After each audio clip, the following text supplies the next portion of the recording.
Hey everyone, Tony Gaddis here, and interpolation is really important to understand, especially when you're animating in a cutout type style. And it's basically how the computer gets from one key to another key. Okay, so let's look at some examples. So take a little Henry here. So he built this car and he has a little motor on the back and a little steering mechanism and a brake. Okay, and he's going to go from frame 103 and he's going to zoom off screen to 137. Okay, so if I hit play, that's what it looks like. Okay, and so now let's take a look at the curves for the car and see exactly what's going on. So we have two frames at 103 and 137, and I'm going to go over here to my animation tab, and I have docked the function editor down here to the bottom. And so don't be intimidated by OpenToonz layout. Like, you can move things around and put them where you want. Okay, so let's redock this, and like the schematic view, I'm going to place it to the right. So I'm just gonna pop it back in here. Okay, and go back to full screen. And also I have set up to where when I press this button, open function curve editor, it does it in this window. And you set that up by going to File, Preferences, Interface, and under a function editor right here, you can change it to open in a pop-up window, or where you can toggle between the two, graph editor and spreadsheet. Okay, and if you change it, restart OpenToonz. And so now if we come over here, you're gonna see these folders. So if we come down here, we're gonna close this folder, and if you click on a folder, it will open it, and if you click it again, it will deselect things.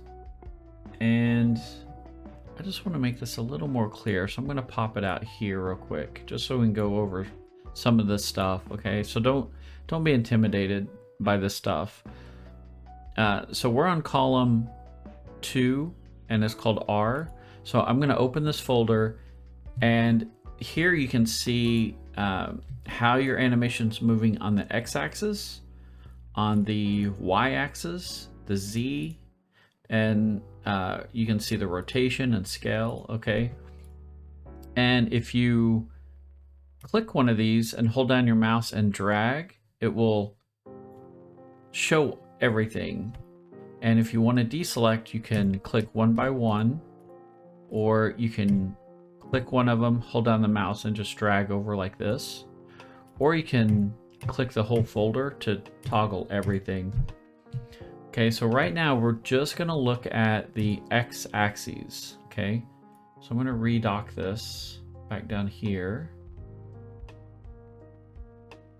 and I'm just going to delete. Yeah, I'm just going to turn off the schematic view for now. Okay, and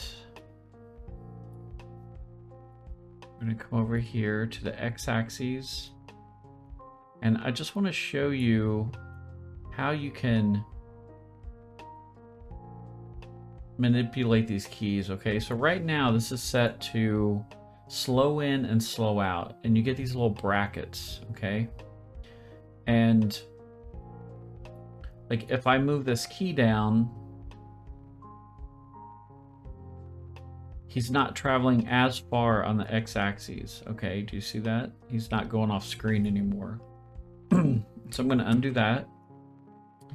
And what I'm going to do is click this curve in between these two keyframes, right click, and we're going to change this to speed in and speed out. Okay, and you're going to see these little handles.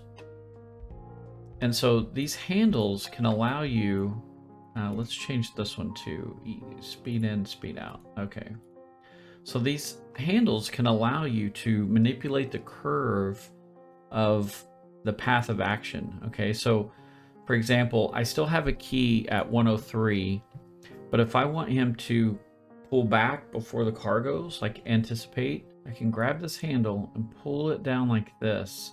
And you'll see this curve start to bend.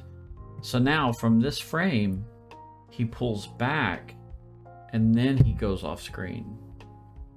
You see that? And he's still easing in to that final frame. See that curve right there?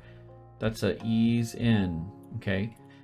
We could have him quickly go to that key if we pull this curve down. So now it's more linear.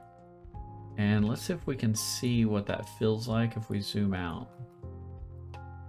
Okay, let's hit play. Whoa, okay. And he's coming back on the X on this curve. So I'm gonna delete this key. Okay, so now he stays in this position until we get to this, and then he pulls back and goes, okay? And you can do this on any axes. You can do it on the Y, the Z, the rotation, the scale, okay? And it's very similar to like Blender or 3D Studio Max or Maya. Any 3D program will have the same kind of curve. So it's really important to kind of understand how to manipulate these, okay? Let's look at another example. Okay, here's a little animation I did for my logo, TheRelaxedMovement. And we're gonna specifically look at this monster on the right, okay? So initially I had the S coming in on kind of the ease in and ease out, but I had the monster animated on 2s, okay? I wanted the S to track the monster, so I wanted it to have that hand animation feel on 2s. And so all of these keys are set to constant. Okay, so if I come in here to the S and go X and Y, we can zoom in here and see that they're all to constant. Okay, so it's holding the S in place until I get to that next key. It's not drifting across the screen like a nice smooth curve, okay? But you could have that. It's up to you. And it might give your animation a little more texture. You know, having one thing interpolated on a smooth curve, because it'll look like 1s, and then your character or something else could be on 2s or 3s and give it that kind of jerky look. That might be interesting. So it's all up to you, okay? Okay, and so don't be afraid to go in there and change things up and experiment and really get to know how to manipulate the interpolation for your animations, okay? And have fun, because that's what it's all about, right? So until next time, happy animating, and I'll talk to you later. Bye.